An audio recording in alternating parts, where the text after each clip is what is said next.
So if 9/11 was really an inside job, then who were the people inside that did it?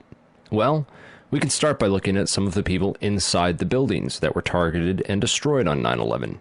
In the impact zone of the North Tower was a company called Marsh & McLennan, which at the time was the world's largest insurance brokerage company. One of Marsh's executives was a guy named L. Paul Bremer, who was also the chairman of the Congressional National Commission on Terrorism from 1999 to 2000, and the U.S. ambassador at large for counterterrorism from 1986 to 1989. Instead of going to work on the day of 9/11 and dying inside the towers with hundreds of his employees, Bremer decided to go on MSNBC and tell the world that Osama bin Laden was behind the attacks and possibly Iraq and Iran, and then he demanded the most severe military response we can come up with. L. Paul Bremer was called away from Marsh in 2003 to become the Iraq occupation governor, a role he has been widely criticized for. So Bremer not only worked inside the buildings, but had offices directly in the impact zone of the North Tower where Flight 11 would hit. He missed work on 9/11 to give us the official story on national television, and went on to be the Iraq occupation governor. You really can't get more connected to 9/11 than that.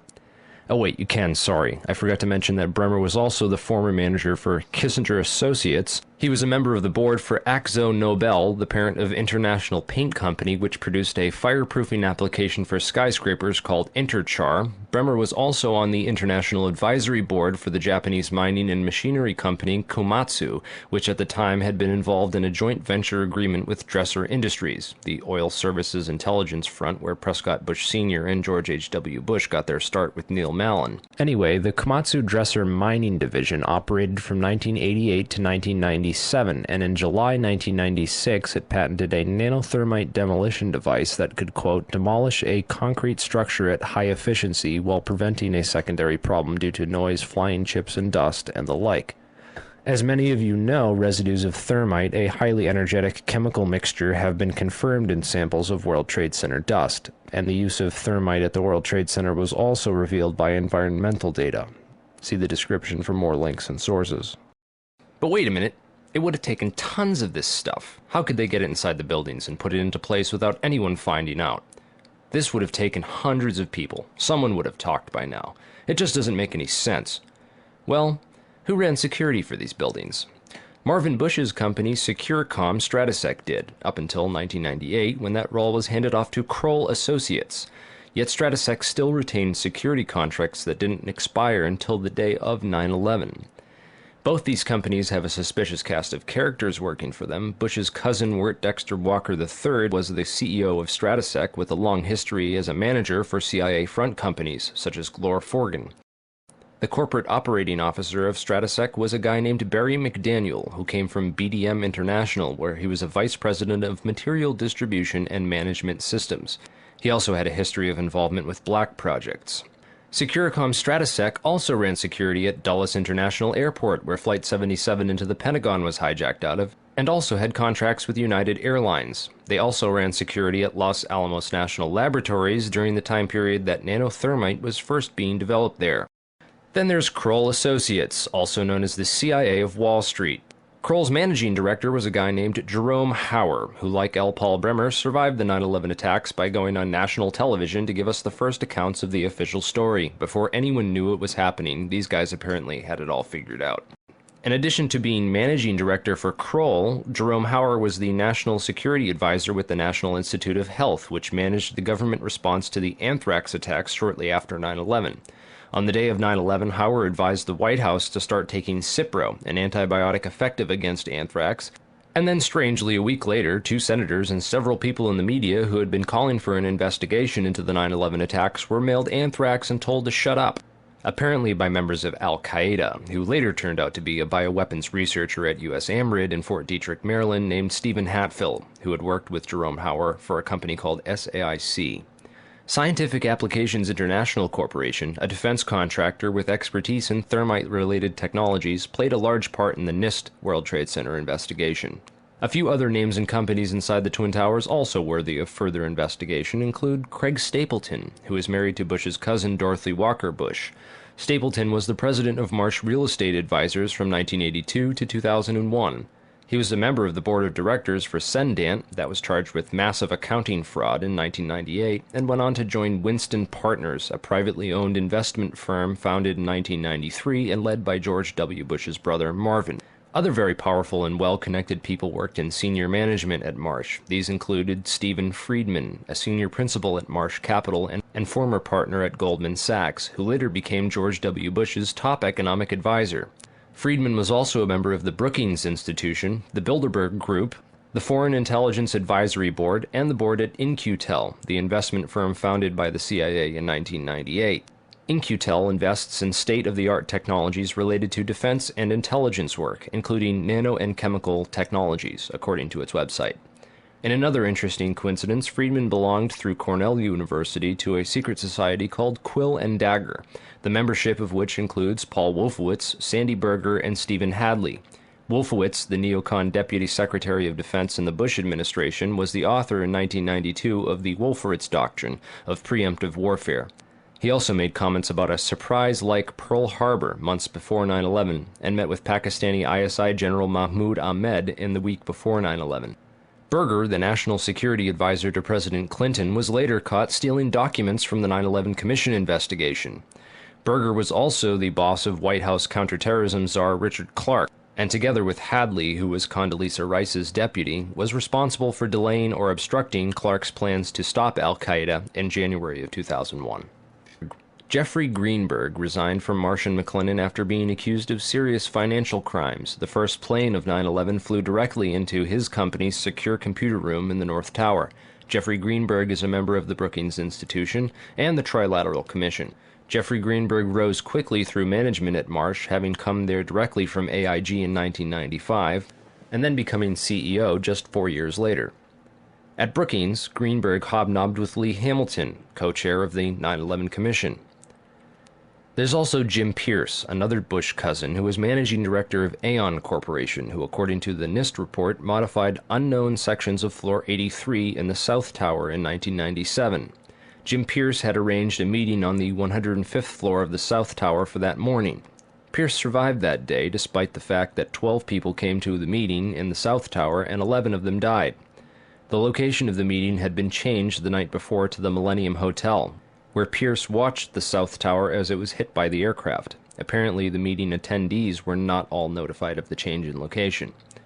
Another interesting character is Joseph Kasputis, of Baseline Financial Service, which occupied the impact zone of the South Tower on floors 77 and 78, where United Airlines 175 impacted. Kasputis has a history of being well connected to the highest levels of government, as well as to the defense and intelligence industries. Kasputis worked from 1972 to 1977 for the U.S. Department of Commerce and Defense.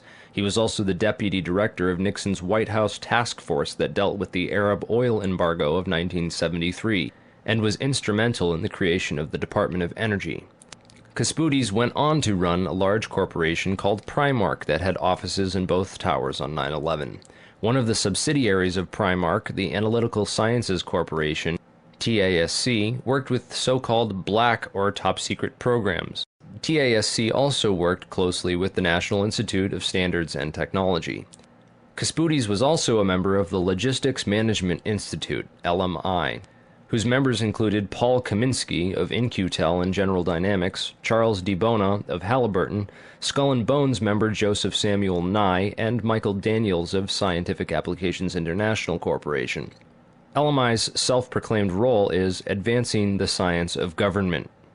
Kasputis' connections to the DOE from 1977 through at least 1997 are interesting, considering that the DOE was developing thermite ignition devices as early as 1983. Joseph Kasputis went on to become the CEO of Baseline Financial Services, which was directly in the impact zone on the 78th floor of the South Tower. According to NIST, Kasputis' Baseline Financial modified the southeast corner of Floor 78 in 1999, exactly where the aircraft hit on 9/11. Floors 77 and 78 were upgraded for fireproofing in June and April of 1998, respectively. Another company of interest on Floor 91, just above the impact zone for the South Tower, was Washington Group International. This company was known primarily as a construction and mining firm, and it had just acquired Raytheon Engineers in July of 2000. In 1996, Washington took over Morrison Knudsen, an engineering and construction firm that had a history of working on large-scale projects around the world, including in China, Iran, Afghanistan, and Saudi Arabia. The Army Corps of Engineers hired Morrison Knudsen to demolish over 200 buildings in 1995. One of the DOE facilities for which Washington was responsible well before 9/11 was the Savannah River site near Aiken, South Carolina. In February of 1997, Lawrence Livermore National Labs and the Savannah River site signed an agreement of cooperation to share technology. Savannah went on to add developing sol gel technology for fuels and other applications to its portfolio. Sol gel technology is utilized by Lawrence Livermore National Laboratories for making nanothermites. In another coincidence, Savannah River Technology staff participated in the search and rescue operations at Ground Zero by providing unique tools. Just before 9/11, Washington was going through a tough time financially and sought Chapter 11 bankruptcy protection. Securities and Exchange Commission documents show that Washington made court-ordered pre-petition payments as part of these proceedings to a number of companies, including Komatsu. Washington also made payments to Greenhorn and Omara, whose employee, Teresa McAllister, was a lead author of the FEMA and NIST reports on the World Trade Center disaster, and to Sumitomo Bank, which was closely allied with Komatsu.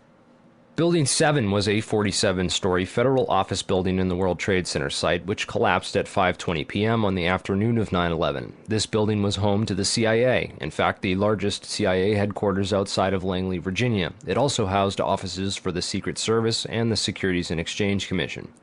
One of the most interesting tenants, however, was then Mayor Giuliani's Office of Emergency Management and its Emergency Command Center on the 23rd floor. This floor received $15 million worth of renovations, including independent and secure air and water supplies, and bullet and bomb-resistant windows designed to withstand 200-mile-per-hour winds. Mayor Giuliani was a former U.S. prosecutor for the South District of New York from 1983 to 1989, who was in charge of investigating the terrorist financing Bank of Credit and Commerce International. After he left his job as a prosecutor to start a political career, he worked for a law firm called White & Case that actually represented BCCI. So he went from prosecuting the BCCI to working for a law firm which defended the BCCI. This was likely his foot in the door of this underground corporate criminal network. Giuliani would later help to destroy all the crime scene evidence from Ground Zero. Giuliani's sidekick on 9/11 was Police Commissioner Bernard Kerik, who appeared to be coaching some of Rudy's actions that day, keeping him away from the media and even answering questions for him about explosives in the buildings. In fact, Bernard Kerik gave us the first official government pronouncement that no explosives were involved in the destruction of the World Trade Center buildings. Kerik's department was also the same one that found that pristine, completely undamaged hijacker's passport, which survived a plane impact and fireball, which destroyed 2 titanium black boxes and 3 towers. Yeah, Kerik would later receive a nomination from President Bush to become Director of Homeland Security, which he declined for personal and political reasons, and instead took a job training the Iraqi police force in Iraq alongside L. Paul Bremer. Both men are credited for turning Iraq into the unwinnable quagmire it is today. In February of 2010, Kerik was sentenced to 4 years in federal prison for conspiracy and fraud charges, unrelated to the crimes of 9/11, unfortunately, but it still goes to show you what kind of person he is. Definitely the kind of person you'd want inside the New York City police force during a staged event like 9/11. And lastly, we have the Pentagon. It's certainly peculiar, to say the least, that al-Qaeda terrorists hell-bent on destroying the USA would not crash their plane into the north wing of the Pentagon, where all the most important offices were, like Donald Rumsfeld, John Ashcroft, etc., and that they would instead choose to target the one section of the Pentagon that had most recently been refurbished to withstand missile impacts. It's also interesting to note that the company which completed the $258 million refurbishment to Wedge 1 of the Pentagon was also hired as a contractor to clean up Ground Zero in New York City. Wedge 1 also coincidentally housed the Pentagon's Budget Analyst Office, where DoD staffers were working on the mystery of the $2.3 trillion that was reported missing by Defense Secretary Donald Rumsfeld in a press conference the day before 9/11. The Pentagon's comptroller in charge of that money at the time was an interesting fellow named Dov Zakheim, a member of the Council on Foreign Relations, the International Institute for Strategic Studies, and a contributor to the neocon think tank Project for the New American Century. Zakheim helped write the PNAC document Rebuilding America's Defenses, in which he is credited for the line which states, Further, the process of transformation, even if it brings revolutionary change, is likely to be a long one, absent some catastrophic and catalyzing event, like a new Pearl Harbor. Several members of the Bush administration, including President Bush himself, would later refer to 9/11 as a new Pearl Harbor. If anything, the individuals and organizations outlined in this video are at least as suspicious as the 19 hijackers themselves.